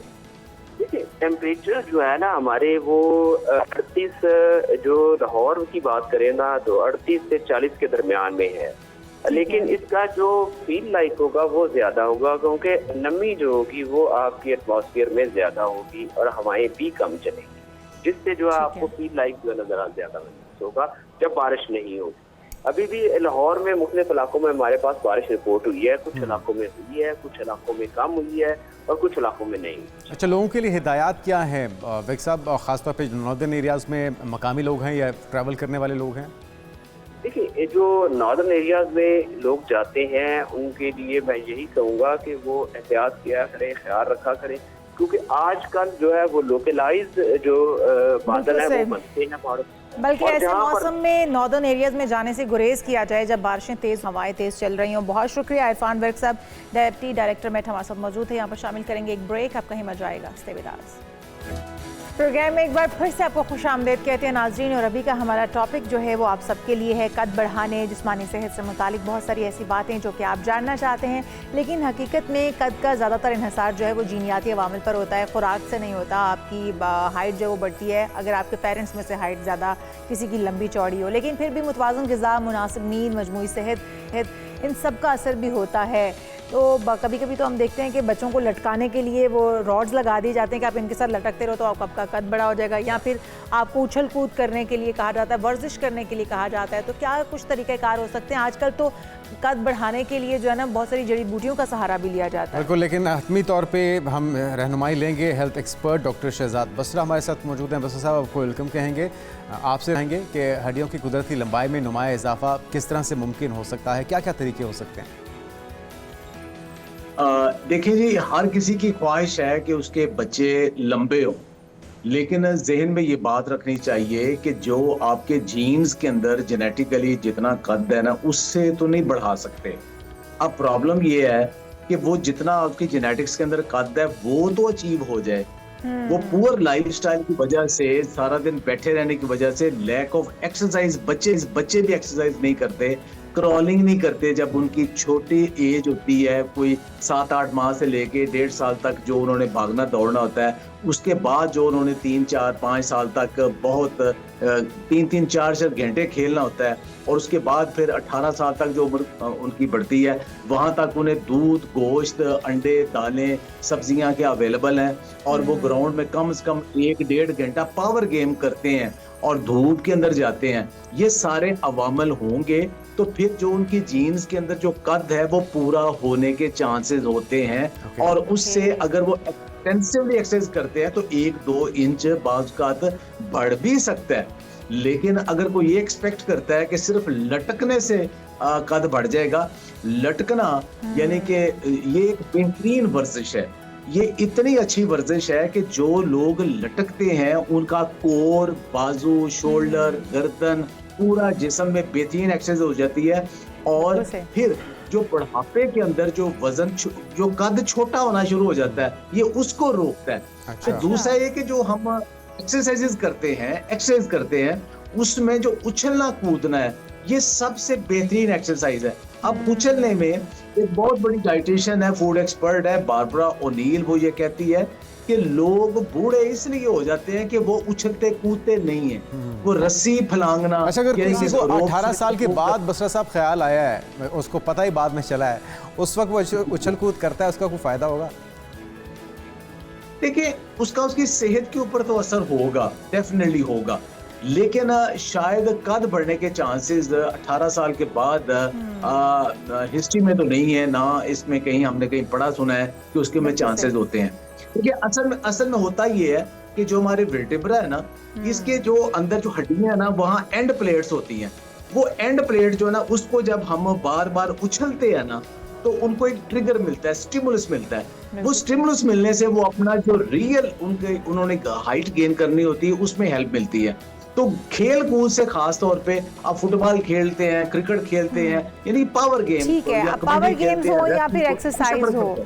अच्छा बसर साहब, ये भी कहा जाता है, बहुत सारी जड़ी बूटियों के बारे में कहा जाता है कि ये आपकी हाइट बढ़ाएंगी। इसी तरह बांस का मुरब्बा कहा जाता है कि आप अपने बच्चे को खिलाएं और उससे बांस की तरह वो लंबे हो जाएंगे। कितना इफेक्टिव होता है बांस का मुरब्बा, और क्या वाकई से हाइट बढ़ सकती है? देखिए, ये जो हर्ब्स और ये जड़ी बूटियां हैं ना, ये दरअसल आपको ना थोड़ा सा आपका मेटाबॉलिज्म को तेज करती हैं, और कोई ना कोई उसके अंदर एंटीऑक्सीडेंट्स या एंटी इन्फ्लेमेटरी चीजें देती हैं, कोई जो है ना वो जिंक प्रोवाइड करती है। लेकिन जो असल चीजें ये सारी मिलती हैं वो आपकी खुराक से मिलनी है। ये जो जड़ी बूटियां ना, ये सिर्फ एक स्टिमुलस देती हैं, लेकिन जो खुराक है बेहतर वो तो वही है, दूध है, गोश्त है, अंडे हैं, दालें हैं, सब्जियां, फ्रूट्स है, पेट भरना, उसके अंदर से आपको जिंक मिलना है, उसके अंदर से आपको प्रोटीन मिलनी है, उसके अंदर से हेल्दी फैट मिलनी है। तो बांस और का मुरब्बा कद नहीं जिंक, बढ़ाता। प्रोटीन और आयरन, ये 3 चीजें, जिंक, प्रोटीन और आयरन और विटामिन डी, ये बहुत ज्यादा हेल्पफुल होती है बच्चों में उनके कद बढ़ाने में। तो बांस का मुरब्बा आप कहना चाह रहे हैं कि वो हाइट नहीं बढ़ाता, वो ना खिलाया जाए बच्चों को? बहुत सारी माएँ खिलाती हैं, मैं खुद बच्चों को खिलाती रही किसी के मशवरे पे, तो क्या नहीं खिलाना चाहिए? देखिए वो खिलाएं, उसका फायदा तो होगा, बच्चों को होगा, लेकिन कद बढ़ाने में कोई साइंटिफिकली उसका कोई ऐसा प्रूफ नहीं है। अच्छा, एक चीज़ हमने हमेशा से देखी है, ऑब्जर्व भी की है कि जो जीन्स हैं वो बहुत ज़्यादा मैटर करते हैं, लेकिन हमने ये भी मुशाहिदा किया कि बहुत से सेलिब्रिटीज़ हैं जिनके कद छोटे थे, लेकिन उनके बच्चों को उन्होंने इस तरह की डाइट दी, इस तरह की रूटीन रखी कि उनके बच्चे 6-6 फुट से भी ऊपर उनकी हाइट अब दिखाई देती है। तो ये क्या तरीक़ाकार हो सकता है? ये सारा वही चीज़ है, पूरी लाइफस्टाइल है, आपकी फ़िज़िकल एक्टिविटी है, आपकी जो फूड है, इंटेक है, वो सारा कुछ मिलके ये फ़र्क डालता है? जी नहीं, उन्होंने जीन्स बदल ली है। जब बंदे अमीर हो जाते हैं तो बहुएं भी लंबी लेके आते हैं, और जो वो अपने दामाद लेके आते हैं वो भी लंबे और खूबसूरत लेके आते हैं। आप देखें गुर्बत में हालात बुरे होते हैं, लेकिन जो ही पैसा आता है तो आप देखें उसके बाद उनकी शक्लें, कद, हर चीज बेहतर होना शुरू हो जाती है। चाइना में शंघाई के पास एक पहाड़ी, एक पूरी वैली है। अच्छा। वहां पे लड़कियों का एवरेज कद 5 फुट 5 इंच है, 6 फुट की आम लड़कियां। पूरे चाइना में उनकी डिमांड इतनी ज्यादा है कि जो भी चाइना में अमीर होता है उसकी सबसे पहली ख्वाहिश होती है वहां से मैं लड़की ब्याह के लेके आऊं ताकि मेरी लंबी और मेरी नस्ल बढ़ जाए।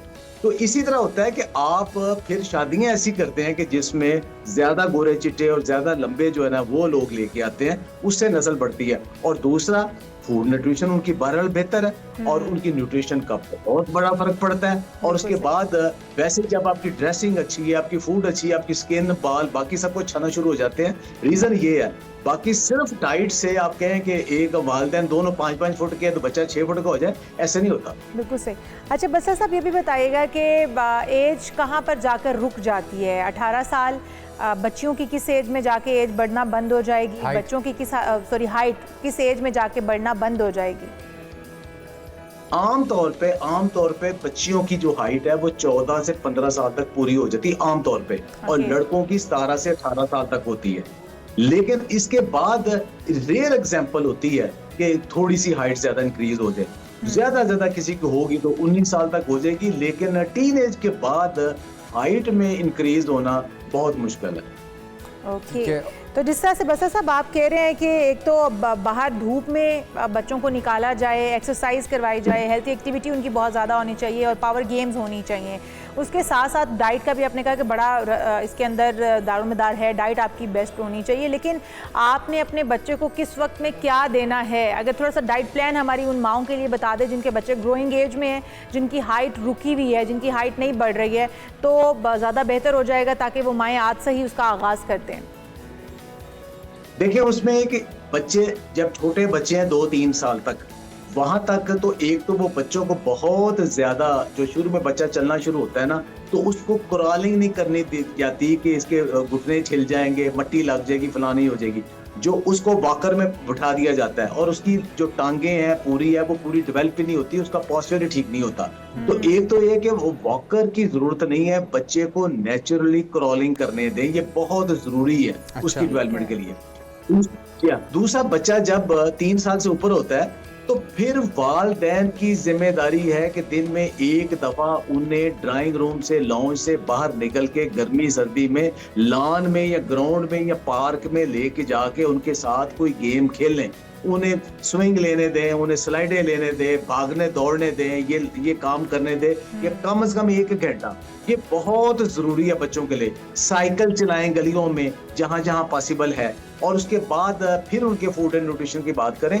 असल बात ये है, और उसके बाद बच्चे जब, और साथ जो सबसे अहम डाइट है वो उनके लिए दूध, अंडे और गोश्त और दालें, ये सबसे इंपॉर्टेंट है, सबसे इंपॉर्टेंट है। ये तकरीबन हर चीज ही इनसे मिल जाती है, बाकी चीजें बाद में आती हैं। और उसके बाद बच्चे जब स्कूल जाते हैं खास तौर पे, जो टीनेज के करीब करीब पहुंचते हैं, मतलब 12-13 साल के बाद वो चलते हैं, तो वहाँ बच्चे आमतौर पे इतना प्रेशर होता है पढ़ाई का, स्कूल आफ्टर स्कूल, फिर वो सारा कुछ चलता है, मौलवी साहब आते हैं, वो सब कुछ होता है, और उसमें बच्चों को खेलने का टाइम नहीं मिलता और बच्चे थक के सो जाते हैं ना। 1 घंटा बच्चे को आप स्कूल कम कर दें, उसका कोई चीज कम कर दें, और ये जो आजकल स्कूल पढ़ा रहे हैं इसका तो फायदा भी फ्यूचर में कोई नहीं है। वो अब ना भी पढ़े तो एआई की बाकी ट्रेनिंग आप खुद ले सकते हैं, लेकिन बच्चे को 1 घंटा जो आपने ग्राउंड में लेके जाना है, गेम करवानी है और कुछ नहीं, जिम भी शुरू करवा दे बच्चे को, वो ज्यादा इंपॉर्टेंट है और वो मिसिंग फैक्टर है, ताकि जो आपके जीन्स के अंदर कद है वो तो अचीव हो। जब ये फिजिकल एक्टिविटी नहीं होनी तो वो जो आपके जीन्स के अंदर कद है वो भी अचीव नहीं हो रहा। बिल्कुल सही। तो जीन्स मिलते किससे हैं? बाप से, माँ से, किसके जीन्स पर बच्चा जाता है? मतलब ज़्यादा दारोमदार किस पर रखा जाए हाइट का? अगर बाप की हाइट कम है तो क्या बच्चा टॉल हाइटेड हो सकता है अगर माँ की हाइट ज़्यादा है तो? ये इतना आसान नहीं कहना, ये दोनों का एक मिक्स है। ये जो क्रॉसिंग होती है ना, तो उसमें सारे कॉम्बिनेशन बनते हैं। उसमें हो सकता है कि एक लंबा है एक छोटा है, तो उसमें क्रॉसिंग ऐसी बन जाएगी, बच्चा एक लंबा भी हो सकता है, एक छोटा भी हो सकता है, एक मीडियम भी हो सकता है। वो उसकी क्रॉसिंग के ऊपर डिपेंड करता है, उसके क्रोमोसोम्स के ऊपर। तो वो ये जरूरी नहीं कि वो बाप का या माँ का, वो दोनों की एक मिक्स बनता है। वो चांस होता है, आपने एक ही बच्चा पैदा करना है तो वो चांस है वो छोटा पैदा हो बड़ा पैदा हो। आपने 10-12 बच्चे पैदा करने हैं, उनमें से हर तरह की वो सेग्रीगेशन होगी। अच्छा, खुराक के अंदर उम्मीदी तौर पे बसर साहब हम देखते हैं कि माएँ बहुत ज़्यादा बच्चों को खिलाती हैं, कम से कम जब तक छोटी एज में होते हैं या जब तक वो अपनी माँ से खाते हैं। तो ज़्यादा खिलाना बच्चे को फ़ायदेमंद होगा हाइट के लिए, या बच्चे का फुर्तीला होना, एक्टिव होना ज़्यादा ज़रूरी है?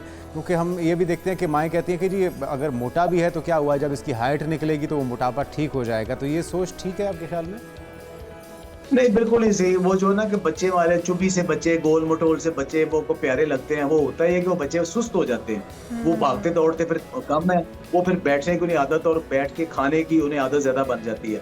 फिर बहुत थोड़े बच्चे होते हैं जो बाद में जाके तो अपना वजन कम करके तो नॉर्मल हो जाते हैं, हो भी जाते हैं, लेकिन ज्यादातर उन्हें एक्टिव रखना चाहिए। ज्यादा मोटा बच्चे को कभी भी नहीं कर देना चाहिए। हमारी अपनी फैमिली भी ऐसे है, बच्चे नहीं जी थोड़ा मोटा अच्छा लगता है, कुछ हमारी फैमिली के ऐसे लोग हैं नहीं बात मानते, तो क्या करें। लेकिन ये कि बच्चों को एक्टिव रखना जो है ना, और खिलाएं पिलाएं, बच्चे जो खाते हैं खिलाएं पाएं। बच्चों के लिए कोई नहीं, मिल्क शेक दें, उन्हें टिका के दें, मिल्क शेक, फ्रूट दें, आजकल आम है वो दें बच्चों को।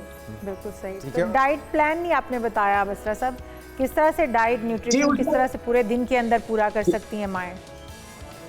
देखिए, वो एज के हिसाब से फर्क पड़ता है ना, एज के हिसाब से फर्क पड़ता है। फॉर एग्जाम्पल हम 12 से 18 साल की उम्र तक बात कर रहे हैं, उसमें दिन में एक दफा अगर उन्हें गोश्त की, चाहे वो मटन है, बीफ है, चिकन है, कोई है, उसके नगट्स हैं, उसको सालन में बना है, किसी फॉर्म में बना है, वो देना वो जरूरी है। और दूसरा है अगर नहीं तो दालें बहुत जरूरी हैं। एक चीज जो उसे डेली चाहिए वो अंडा और गोश्त है, अंडा और दूध है। अगर खालिस दूध की एक्सेस है ना, उससे बेहतर बच्चे की फैटनिंग, हाइट डेवलपमेंट में कोई चीज नहीं। और 2 अंडे जर्दी समेत बच्चे को दें, और अगर उसकी बलाई के साथ देसी घी बनाते हैं, बच्चे को पराठा दें और रोटी चुपड़ के दें और उसको बाकी चीजें बना के दें। ये बुनियादी चीजें हैं। बाकी है कि अगर आप अफोर्ड करते हैं, बादाम, अखरोट और बीज वगैरह सारे दें, उनके अंदर जिंक और विटामिन ई और बाकी चीजें मिलेंगी, वो बच्चे की ग्रोथ के लिए बहुत अच्छी है। लेकिन पहली चीज ये है कि बच्चे को रोजाना दूध या दही या दूध की बनी कोई चीज, खा वो मिल्क शेक है, खा वो कस्टर्ड है, खा वो खीर है, कोई चीज दूध की बनी जो है ना वो बहुत जरूरी है। अच्छा, बच्चे अगर दूसरा है गोश्त, हाई प्रोटीन की। जी। अच्छा, अब बच्चे अगर खाना नहीं खाएं तो उसके लिए फिर क्या हल है? क्योंकि जितनी भी चीज़ें हैं, ये दालें हो गई, गोश्त हो गया, दूध हो गया, ये सब कुछ बहुत ज़रूरी है इंसानी जिस्म के लिए, बच्चों की ग्रोथ के लिए ख़ास तौर पे। लेकिन क्या किया जाए, उनको आदत हो जाए या वो खुशी से खा लें? देखें, ये यहाँ पे आके वालिदैन का टेस्ट होता है। एक बच्चा वो दूध नहीं पीता, उसको कहता है मुझे उबकाई आती है, मैंने दूध नहीं पीना, तो भाई उसको जो उसको पसंद है वो वाला कस्टर्ड, खीर, फिरनी या मिल्क शेक या उसकी आइसक्रीम खुद बना के, बाजार वाले नहीं, वो दें बच्चों को। उसकी शक्ल वो वालिदैन मेहनत करें ना। एक बच्चा वो कहता है जी मुझे वो बीफ से स्मेल आती, मैंने नहीं खाना, तो उसकी मजेदार सी शामियां बना के दे बच्चे को। डेली एक शामी, हर बच्चा शामी खा लेता है, उसकी नगर्स घर पे बनाए ना, वो दें, उसे दें, शक्ल बदल लें उसकी फार्मूलेशन ऐसी कर दे बच्चे को अच्छे लगे। बच्चों को पास्ता बहुत पसंद है, तो उस पास्ता के अंदर ढेर सारा जो ना वो गोश्त या उसके अंदर सब्जियां, वो चीजें डाल के बच्चे को दे, बच्चा खाएगा। अब जरूरी नहीं है कि बच्चा को आपने ठोंसना है कि भाई दूध का पूरा गिलास और डंडा ले खड़े हैं कि ये लाजमी पियो, और उसके साथ है ये बीफ बना हुआ है, गोश्त बना हुआ है, तो इसकी बोटियां खाओ। बच्चा अगर नहीं खाता तो उसकी फार्मूलेशन चेंज करें जो बच्चे को पसंद है।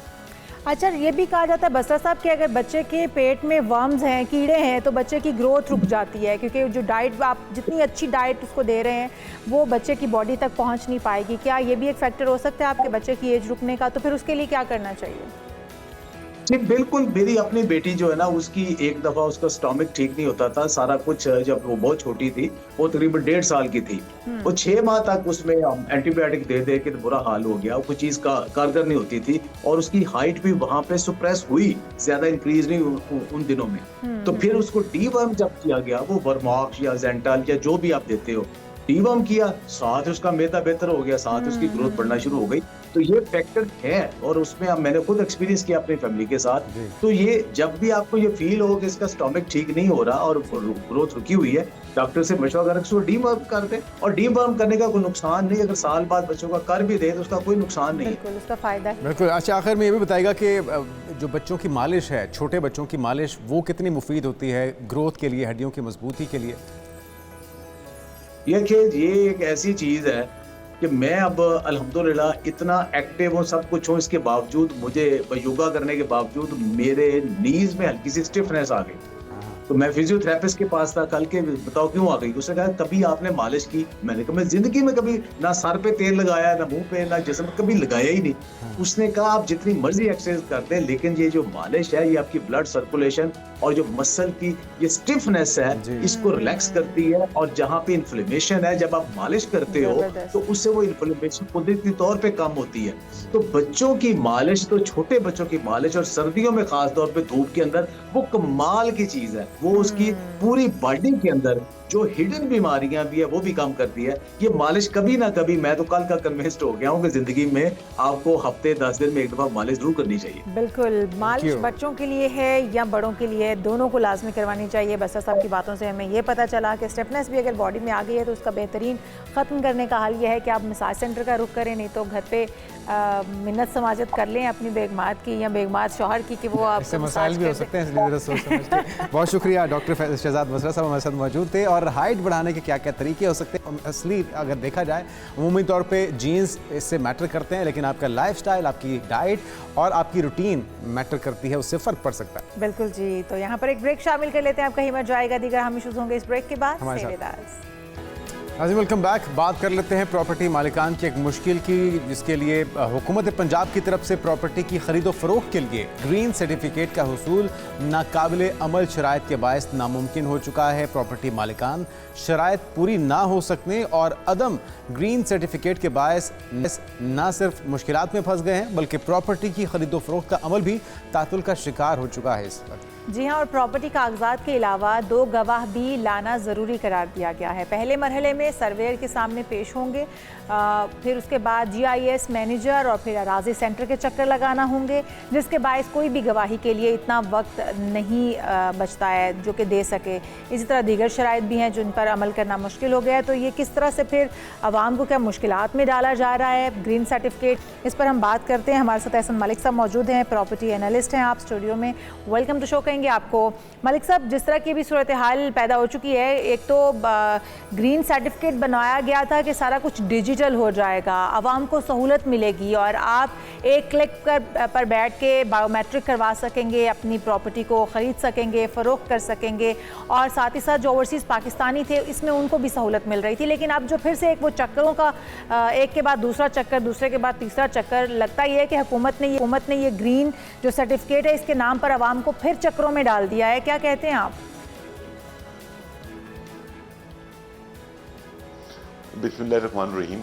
इशाल बात ये है, हम स्टार्ट यहाँ से करें, क्या ये ग्रीन सर्टिफिकेट या पंजाब लैंड रिकॉर्ड अथॉरिटी जो ये मैकेनिज्म या सिस्टम लेकर है कि क्या ये अच्छा इकदाम है या गलत है?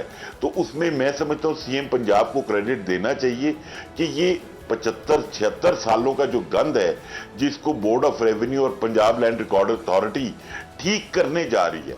अब एक नया मैकेनिज्म आया है, उसको डाइजेस्ट करने में, उसको अंडरस्टैंड करने में टाइम लगता है। हाँ, इसमें ये जरूर हो सकता था कि ये बोर्ड ऑफ रेवेन्यू या पंजाब लैंड रिकॉर्ड अथॉरिटी इसको स्टेप वाइज सिटी वाइज अगर इसको इंट्रोड्यूस करवाती, बट उन्होंने एक टाइम पीरियड के बाद 30 जून की डेडलाइन रखी। लोग इस चीज को अंडरस्टैंड करने की कोशिश कर रहे हैं, बट अगर इसको कंपेयर करें जो पुराना मैकेनिज्म था जिसमें आपको माल खाना के जितने भी पटवारी ले लें, गर्दावर ले लें, रजिस्ट्रार ले लें, तहसीलदार ले लें, उनके साथ जो आपको माली मुआवनत करनी पड़ती थी, वो मेरा ख्याल है अब आपको नहीं करनी पड़ती। लोगों को अंडरस्टैंड करने में थोड़ा टाइम लगेगा, बट ये एक आसान इकदाम है। चीजें आहिस्ता आहिस्ता ये स्मूथ होंगी। जहां तक रही बात 2 गवाहों की, तो वो मेरा ख्याल है कि पेलरा ने already real estate regulatory act Punjab government को भिजवा दिया है, और उसके बाद ये लोग रियल एस्टेट एजेंट्स की रजिस्ट्रेशन स्टार्ट करेंगे। जब वो हो जाएगी तो मेरा ख्याल है फिर आपको गवाहों की जरूरत नहीं होगी। जो पेलरा से रजिस्टर्ड स्टेट एजेंट होंगे, उनकी विटनेस के ऊपर आपको फैसिलिटेट कर दिया जाएगा। लेकिन देखिए दो स्टेट एजेंट सिस्टम किसी भी प्रॉपर्टी की गवाही कैसे दे सकते हैं? आप किसी को भी अगर आप पैसे दे के गवाही दिलवाना मकसूद है तो फिर तो ये हो सकता है, लेकिन ये इस बजाते खुद इस अमल की ज़रूरत क्यों पेश आई कि 2 गवाह लेके जाने होंगे? क्योंकि आप तो फिर डिपेंडेंट हो गए एजेंट्स के भी, और वो फिर आपसे उसकी एक मुआवजा भी तलब करेंगे, और उनके लिए एक रोज़गार का उनके लिए तो चले मौका पैदा हो गया, लेकिन जो उसका प्रॉपर्टी का ऑनर है उसके लिए तो एक चैलेंज होगा ये बात। जुनैद भाई, ये पूरी दुनिया में ये कॉन्सेप्ट नहीं है जो पाकिस्तान में है कि आप सेलर और बायर डायरेक्ट जाके अपनी ट्रांजैक्शन कर लें। आपको एक रियल एस्टेट एजेंट की जरूरत होती है। ये पाकिस्तान एक अनोखा मुल्क है। यहाँ पे एक बार्बर भी रियल एस्टेट एजेंट है, यहाँ पे एक वेजिटेबल फ्रूट मार्केट वाला शॉपकीपर भी रियल एस्टेट एजेंट है। जब तक आप इसको स्क्रूटनाइज नहीं करेंगे और सिर्फ रजिस्टर्ड स्टेट एजेंट के थ्रू नहीं चलेंगे, तब तक चीजें आपकी स्ट्रीमलाइन नहीं होंगी। मतलब हमें ये चीजों की विंडोज को बंद करने की जरूरत है। जो रियल एस्टेट एजेंट है उसके ऊपर आपको ओनस डालना चाहिए, वो ट्रांजैक्शन को कंप्लीट करवाए, बजाय इसके कि आप चाहते हैं कि सेलर और परचेजर चले जाएं, वो 2 गवाह ढूंढ के लाएं। वो 2 गवाह जो ढूंढ के लाएंगे वो वाकई पैसे देके किराए के कातल लेकर आएंगे।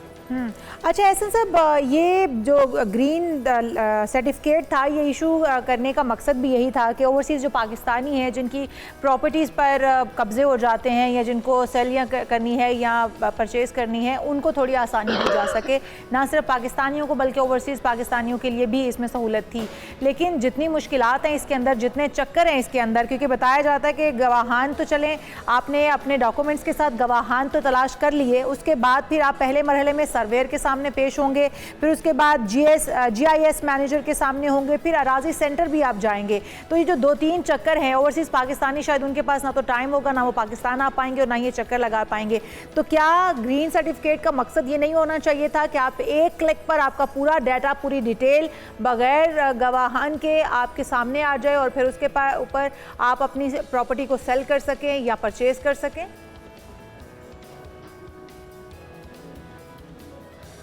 इशाल, बात ये है, आपको पता नहीं आपका एक्सपीरियंस है या नहीं है, जो एक मेस बना हुआ था पाकिस्तान में, हमारी जो प्रॉपर्टीज के ऊपर लिटिगेशंस हैं, ये अगर आपको याद हो पिछले टेन्योर में भी एक बात हुई थी कि हम अपनी रियल एस्टेट को डिजिटाइज करें, बट हमारी जो लिटिगेशंस हैं, जो ऑलरेडी कोर्ट में केसेस हैं, जिसकी वजह से आपको प्रॉब्लम आती है। अब आहिस्ता आहिस्ता मैंने आपसे कहा कि ये आहिस्ता आहिस्ता चीजें डाइजेस्ट होंगी लोगों को। एक मैकेनिज्म, जहां तक रही बात ओवरसीज पाकिस्तानी की, ओवरसीज पाकिस्तानी तो शायद 1 करोड़ है, जबकि 24 करोड़ इस मुल्क में जो रह रहा है उसने भी इस चीज को अडॉप्ट करना है। मेरी जमीन है, मेरे भाई का कब्जा है, तो इन चीजों के ऊपर अब जब वो ग्रीन से देखिए, पंजाब गवर्नमेंट क्या कह रही है कि जिसके पास ये ग्रीन सर्टिफिकेट है उसको किसी और चीज की जरूरत नहीं है, वो स्मूथली ट्रांजैक्शन कर सकता है। ये जो हमारी ओपन लैंड्स में कब्जा माफिया इन्वॉल्व हो जाता है, डेवलपर इन्वॉल्व हो जाते हैं, तो अगर उनसे आपकी जान छूट रही है तो मैं समझता हूँ बहुत आसान इकदाम है ये। और उसके बाद जब ये वीजा एक्ट आएगा तो उससे भी बहुत बेहतरी आएगी। इसलिए ज़्यादा है क्योंकि बहुत ही लंबा चौड़ा इसका प्रोसेस है और आवाम ग्रीन सर्टिफिकेट के हुसूल के लिए काफ़ी सरगर्दा हैं, काफ़ी परेशान हैं, क्योंकि उसके अंदर जो स्टेप बाय स्टेप 3 से 4 वेरिफिकेशंस हैं वो उनको काफ़ी मुश्किल लगता है। बहुत शुक्रिया। एहसन मलिक साहब हमारे साथ मौजूद थे और एहसन ये कहना था कि अभी मुश्किल है, महंगाई की इतना लोगों को जब आदत हो जाएगी तो शायद ये इतना मुश्किल नहीं रहेगा। एक ब्रेक लेते हैं, ब्रेक के बाद हाजिर होते हैं हमारे साथ। प्रोग्राम में एक बार फिर से आपको खुशामदीद कहते हैं नाजरीन, और आपको बताएं कि ऐनक वाला जिन हम सब ने देखा है बचपन में और अब हमारे बच्चे भी देख सकेंगे। हाँ। बिल्कुल, ये खुशाइन बात है। पाकिस्तान की पहली मुकम्मल तौर पर जो मसनूई ज़हानत से तैयार करदा फिल्म होगी, कमर्शियल फीचर फिल्म है ये, और इसके अंदर आप ऐनक वाला जिन को देख पाएंगे और इसके मुसन्निफ और हिदायतकार हमारे साथ मौजूद हैं फरहान खान, और वही आपको बताएंगे कि आखिर इस मूवी के अंदर क्या कुछ इस्तेमाल किया गया है, AI के कौन से टूल्स इस्तेमाल किए गए हैं, कितनी खूबसूरती से उन किरदारों को दिखाया गया है, कितनी मेहनत हुई है। ये फिल्म पाकिस्तान की यादगार फैंटेसी रिवायत से एक मुतासिर जदीद सिनेमाई पेशकश है और हम उम्मीद करते हैं कि ये सिनेमाओं की तरफ दोबारा जो रिवाइवल है, आवाम के जाने का शौक़ है, उसको भी जगा सके। तो हमारे साथ डायरेक्टर प्रोड्यूसर दोनों शख्सियात ही मौजूद हैं। फरहान खान साहब डायरेक्टर हैं और प्रोड्यूसर जो हैं फैसल सलीम साहब। आप दोनों को वेलकम कहेंगे पाकिस्तान मॉर्निंग में। एक तो ये कि बहुत ही ज़बरदस्त इक़दाम है, हम बहुत अरसे से वेट कर रहे थे कि किसी तरीके से वापस आ सके ऐनक वाला जिन, उसके अंदर जो करैक्टर्स थे। एक तो ये बताएगा कि कोलैबोरेशन किस तरह से मुमकिन हुई, क्या वही सारे किरदार होंगे या कुछ इनोवेशन, जिस तरह AI जदीद टूल्स का आपने इस्तेमाल किया, तो क्या किरदार भी नए ऐड किया? अच्छा जुनैद, मैं सबसे पहले बताना चाहूँगा हमारी जर्नी कहाँ से स्टार्ट हुई। बेसिकली हमारा जो इनिशियल कॉन्सेप्ट था वो था जिन और ऐनक वाला जिन नहीं था। अच्छा। अब उसको ग्रूम करते करते करते करते हमें पता चला नहीं यार ये ऐनक वाला जिन ज़्यादा बेहतर है, तो फिर उसकी स्टोरी बनाई। अब इसमें सेकंड एलिमेंट था कि हम लोग 2026 में और 90s का ऐनक वाला जिन उसको किस तरह से मर्ज करें। हाँ। अब फिर उस चीज़ के ऊपर काम हुआ शुरू, 3 महीने 4 महीने 5 महीने करते करते एक स्टोरी डेवलप हुई। अब अगर हम एक ट्रेडिशनल एनिमेशन में जाते हैं तो वो बड़ा कॉस्टली था, मतलब वो कुछ 6 से 8 करोड़ रुपए की। और ये जो आइडिया है ये कितना अर्सा पहले का है, इसको एग्जीक्यूट करने में कितना वक्त? अच्छा, इसकी एग्जीक्यूशन में 8 महीने लगे और आइडिया है ये तकरीबन कोई साल सवा साल पुराना। 1 साल लग गया। और इसमें जैसे आप कह रहे हैं कि आपने अभी के ऐनक वाले जिन को 1990s के ऐनक वाले जिन के मुताबिक बनाने की कोशिश की है, या आपको बेहतर लगा वो ऐनक वाला जिन ज़्यादा अच्छा था, तो किरदार जो आपने एक और किरदार भी इसके अंदर डाला है, आप बता रहे थे अमून जादूगर। अच्छा, इसमें देखें मेजर जो करैक्टर है वो नस्तूर है। मेजर स्क्रीन टाइम भी नसूर का है। ठीक है। और इसमें सेकंड जो पुराने करैक्टर्स में से हमने ऐड किया वो है हामून जादूगर। ये 2 करैक्टर्स पुराने हैं और बाकी नई स्टोरी है, नए करैक्टर्स हैं। स्टोरी भी नहीं है, टोटली नहीं, तो बच्चों को नया कुछ देखने को मिलने जा रहा है। हाँ, नहीं टोटली। स्टोरी को अगर थोड़ा सा नरेट कर पाएं आप कि क्या कुछ इसके अंदर होने जा रहा है, बच्चों को किस तरह से आपने बच्चों के ऊपर पहले कोई वर्क किया कि बच्चों का दिमाग, जो आजकल के बच्चे हमारे जैसे बच्चे नहीं हैं जो जिन्नों की कहानियाँ सुन के खुश हो जाते हैं, फैंटेसी की दुनिया में रहते हैं। आजकल के बच्चे बड़े प्रैक्टिकल बच्चे हैं और उनको फैसिनेट करने के लिए, उनके दिमागों तक पहुँचने के लिए एक डिफरेंट चीज़ लाने की ज़रूरत थी। तो आपने क्या इस पर पहले थोड़ी सी स्टडी की कि बच्चों को क्या चाहिए इस वक्त? अच्छा देखें, इसके ऊपर ह्यूमन बिहेवियर है जेनजी जिसे हम कहते हैं, तो इनका स्क्रीन टाइम कम है। इनको मतलब हर 8 से 10 सेकंड के बाद कुछ नया चाहिए। ये इनकी साइकी डेवलप हो गई है, ये सोशल मीडिया ने करती है। तो हमने इसकी स्टोरी को डेवलप ही इस तरह से किया है कि हर 8 से 10 सेकंड बाद कुछ नया है। ठीक है। उनको इस तरह से हम एंगेज करेंगे। सेकंड, इसमें एक चीज़ मैं ऐड करना चाहूँगा कि इसका अगर आप गाना प्ले करें तो गाना इसका कंपोज बाई AI, संग बाई AI, मतलब AI ने गाया है। ओके। मतलब इसमें ना कोई हमारे पास सिंगर है ह्यूमन, ना इसका कोई ह्यूमन कंपोजर है, ना कोई इसमें जो इंस्ट्रूमेंट यूज हुए किसी ह्यूमन कंपोजर ने बनाए। ये सारा टोटली AI का है। फैसल भाई, आप बताइए कि एक तो ये कि गवर्नमेंट के साथ कोलैबोरेशन कैसी रही, गवर्नमेंट की कितनी सपोर्ट? आप बता रहे थे कि PTV का भी इसके अंदर साथ है, क्योंकि ऐनक वाला जिन स्टार्ट में वहीं पे हमने देखा, वहीं पे ऑनर हुआ, वहीं पे चलता रहा। एक तो ये कि इसकी लॉन्चिंग डेट क्या है, किस किस सिनेमा पे, किस किस शहर में ये देखी जा सकेगी और गवर्नमेंट की सपोर्ट कैसी रही इस तमाम प्रोसेस में? अच्छा, इसमें जहाँ तक गवर्नमेंट का जो है वो सपोर्ट की बात है, सबसे पहले एक तो ये जो IP है ये तो पाकिस्तान टेलीविजन का आपको पता है बिल्कुल चला इस पे था, तो हमारा जो मीडिया पार्टनर है इसमें वो गवर्नमेंट ऑफ पाकिस्तान ने, मतलब पाकिस्तान टेलीविजन हमारा मीडिया पार्टनर। उसके बाद गवर्नमेंट की सपोर्ट में अतात आरट साहब जो हैं वो उन्होंने हमें जो है वो बहुत इसमें जो है वो हेल्प किया था, और ये सारे का सारा जो मामला भी हुआ वज़ारत इत्तलात वही देख रहे हैं ना? जी जी जी।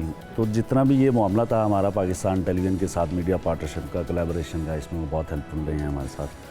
तो जो है अब पाकिस्तान टेलीविज़न ऑब्वियसली बात है उस वजह से जो है वो था, और उनके लिए भी ये बड़ा, और उन्होंने हमें इसमें बहुत ज़्यादा मतलब वो भी एनर्जेटिक थे इस मामले में कि 1996 या 2000 तक का जो मामला है उसको और आजकल के दौर को, मतलब आजकल की जो जेनजीज़ हैं, जो आजकल की नस्ल है, उनके लिए जेन जो है वो अट्रैक्टिव नहीं है, AI है। बिल्कुल। अब आप ये देख लें, अब ये फिल्म जो है ये बाबा और बेबी दोनों के लिए है। अब्बा ने उस वक्त छोटे होते हुए देखा था, बिल्कुल, और वो अब अपने बच्चों को जो है वो लेके जाएंगे। तो इसमें एक होता ना कि बच्चे कहते हैं बाबा हमें सिनेमा जाना है, तो मेरा ख्याल है कि इसमें अब्बा कहेंगे कि बेटा मैं दोनों एक दूसरे को खींच के लेके जाएंगे। ये yes, एक मुश्तरका इसके अंदर एलिमेंट जो है वो 17 जुलाई आप बता रहे थे इसकी लॉन्चिंग।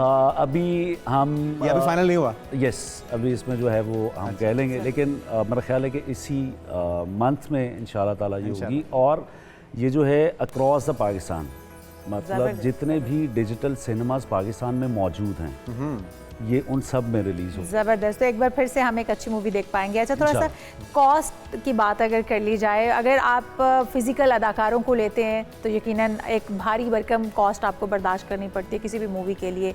AI के आ जाने के बाद कितनी आसानी हुई है, कितना आपको लगता है कॉस्ट इफेक्टिव भी है AI के साथ काम करना, और फिर आने वाले दिनों में हमारे बहुत सारे ऐसे लेजेंड्स या बहुत सारे ऐसे किरदार जो कि अब इस दुनिया में नहीं है, हम उनको AI के थ्रू दिखा सकते हैं। तो क्या कहेंगे कि कितनी बड़ी इनोवेशन है ये फिल्म की दुनिया के अंदर कि हम इसके साथ वो किरदार भी देख पाएँ दोबारा से, और फिर कॉस्ट इफेक्टिव भी हो? क्या ऐसा है? अच्छा, देखें, कॉस्ट इफेक्टिव तो डेफिनेटली है। अब अगर हम रियल ह्यूमंस की बात करें तो जब हम रियल ह्यूमंस को शूट करते हैं उसमें ना सिर्फ आपके आर्टिस्ट का खर्चा है, आपके कैमरामैन का भी खर्चा है, आपके TV बॉय का भी खर्चा है, आपने चाय पीनी है, खाना भी खाना है, ट्रांसपोर्टेशन का भी है, मेकअप का भी है, मतलब वो एक लंबी लिस्ट है। इससे कॉस्ट पे डेफिनेटली असर आया, कॉस्ट बहुत नीचे आ गई है। लेकिन AI के कुछ मसाइल भी हैं। अब मसाइल क्या है? AI का सबसे बड़ा इशू ये है कि आपको ये 12 सेकंड का क्लिप जनरेट करके देता है। अगर आप सेम प्रॉम्प्ट 2 बार देंगे तो सेकंड टाइम वो बिल्कुल एक नई चीज़ होगी, नया फेस होगा, नया किरदार। अब उसमें ये है कि 85 या 90 मिनट्स तक आपने अपना एक कंसिस्टेंसी को मेंटेन रखना है, ये एक काम है। और फिर उसी किरदार को थ्रू आउट आपने 2-3 घंटे की मूवी में लेकर चलना है, क्योंकि किरदार अच्छा, ना सिर्फ इसमें देखें, अब अगर जनरल पब्लिक की बात करें, हम कहते हैं यार एक करैक्टर है तो उसको लेकर चलना मुश्किल नहीं, ऐसा नहीं है। देखिए, आपने करैक्टर को लेकर चलना है, आपने लोकेशंस को लेकर चलना है, आपने शॉट टू शॉट लाइट को लेकर चलना है, सीन की लाइट। अगर यहाँ पे बैठे 2 हमने प्रॉम्प्ट्स की, हम लेट्स सपोज हम यही करैक्टर्स हैं, हमने एक प्रॉम्प्ट कर लिया, हम 8 सेकंड का क्लिप जनरेट कर लिया, अगली प्रॉम्प्ट दी तो हो सकता है यहाँ की लाइट का फर्क आ जाए। चैलेंजिंग रहा। आपको कोई टूल नहीं है इसमें कि आप इसकी लाइट बेहतर कर सकें बाद में। जबरदस्त। तो सिंक करना इन चीज़ों को आपस में मुश्किल रहा। डेफिनेटली, मतलब अब सिर्फ इसमें 8 सेकंड को मैनेज करते हुए ना कि यार वो मैनेज हो, कंसिस्टेंसी हो, लोकेशन की, कैरेक्टर्स की, लाइट की, उसमें हमारा 2 करोड़ रुपया लग गया। अच्छा, ये AI फिल्म में, यानी कि ये भी अच्छा खासा खर्चा है। हाँ, देखा जाए तो। लेकिन आप दोनों, फैसल भाई, फरहान भाई, दोनों मुतमईन हैं जो आपने सोचा था, आपने भी और आपने भी, वो एग्जीक्यूट हो पाया? अच्छा, देखें, इसमें हमने जो सोचा वो बिल्कुल एग्जीक्यूट हो पाया, और इसमें हमारे साथ गवर्नमेंट ऑफ पाकिस्तान है, PTV है, इसमें हमारे साथ हमारी इस चीज़ को अप्रिशिएट किया है। यूरोप बेस्ड अवार्ड है, लोवी अवार्ड्स, वो मतलब सब कॉन्टिनेंट को नहीं कंसीडर करते, अमेरिकन को नहीं कंसीडर करते, या रशियंस को नहीं कंसीडर करते, चाइनीज़ को नहीं कंसीडर करते। हमें उन्होंने स्पेशल अप्रूवल दिया है कि आप आएँ यूरोप में और इन्हों हमारे अवार्ड्स में पार्टिसिपेट करें। उसके बाद टोरंटो इंटरनेशनल फिल्म फेस्टिवल में फ़िल्म जा रही है, AFM अमेरिकन फिल्म मार्केट में फ़िल्म जा रही है, Guinness book of world record हमारे साथ ऑन बोर्ड है इसके रिलीज को। तो ये हमारी सेटिस्फेक्शन है। ना सिर्फ ये, अब मुझे नहीं पता कहाँ से ईमेल आई, मुझे एक लंदन की मतलब टॉप 10 वर्ल्ड यूनिवर्सिटीज़ में से एक यूनिवर्सिटी की ईमेल रिसीव हुई और मेरे से उन्होंने इस पूरे प्रोजेक्ट की वर्किंग पाइपलाइन मांगी है कि आप हमें दें, हम रिसर्च में शामिल करेंगे और आपको क्रेडिट देंगे। अच्छा, क्योंकि इस पे काम दुनिया में बड़ा हो रहा है AI के ऊपर। अगर हम कहें कि पाकिस्तान में तो अभी आप शायद पहले होंगे जिन्होंने इसके ऊपर मूवी बनाई है, अदरवाइज दुनिया में तो इसके ऊपर बहुत ज़्यादा रिसर्च भी हो रही है, काम इसमें बहुत हो रहा है। पाकिस्तान में डेफिनेटली कम हो रहा है, लेकिन चैलेंजेस जो है ना बहुत ज़्यादा, वो गोरे को भी वही है, मुझे भी वही है। अच्छा, हमारी तरफ से ढेरों बेस्ट विशेस के ये कामयाब हो, लेकिन फ्यूचर प्लान क्या है? ऐनक वाला जन ब्लॉकबस्टर इंशाल्लाह साबित होती है तो क्या ये यहीं पे सिलसिला रुक जाएगा? कोई और सीरीज़, कोई और मूवी बनेगी या इसी का अगला पार्ट भी आएगा? क्योंकि अभी जो हम ब्रेक में बात कर रहे थे, बिल बतौड़ी का कैरेक्टर इसमें अभी नहीं है, तो वो पार्ट 2 में होना चाहिए ना, मेरी तो ये ख्वाहिश है। अच्छा देखें, हम लोग इसकी रिलीज़ के बाद एक और फिल्म की रिलीज़ में जा रहे हैं। अच्छा, उसके ऊपर वर्किंग जारी है। मैं आपको उसका हल्का सा हिंट दे देता हूँ। जी ज़रूर। पाकिस्तान ने अपना स्पेस मिशन भेजा है चांद पे। अब हमारा एक साइंटिस्ट है, वो वहीं पे रह गया है। अब वो है एक एलियन है। अरे वाह। और नीचे ग्राउंड पे जो हमारा कंट्रोल रूम है, वो दोनों की हरकतें देख। अरे वाह, ये भी बड़ा इंटरेस्टिंग है। अच्छा फैसल, आपसे जानना चाहेंगे कि जाते जाते स्टोरी थोड़ी सी अगर बता दें हमारे देखने वालों के लिए कि आखिर इस मूवी के अंदर क्या मिलने जा रहा है हमें, जो हम देखने जाएं। आखिर ये भी तो बताना होगा कि हम क्यों देखने जाएं, इसमें ऐसा क्या है? अच्छा, इसमें जो है मैसेज जो है, लॉग लाइन जो इसकी वो यही है कि आप देखते वो हैं जो आपका दिल चाह रहा हो। अच्छा, इसमें अब शॉर्ट इसको यही करते हैं कि जो एक फादर है और वो पुलिस ऑफिसर है, उसका बेटा है और वो बहुत ज़्यादा मतलब पुलिस ऑफिसर है ना, हर चीज़ में बहुत। फैसल भाई, इसको शुक्रिया, बेस्ट विशेज़ आप लोगों के इस बहुत ही ज़बरदस्त काविश के लिए। ऐनक वाला जन, हमारी जनरेशन और हमारे बाद जो मौजूदा जनरेशन है, इन दोनों की दिलचस्पी का बहुत कुछ होगा, तो ज़रूर देखने जाएगा। बिल्कुल जी, बहुत शुक्रिया आप दोनों मेहमानों का। प्रोग्राम का वक्त खत्म हो चुका है, हम आपसे चाहेंगे इजाज़त। आपकी हमारी मुलाकात होगी कल, तब तक के लिए अल्लाह हाफ़िज़।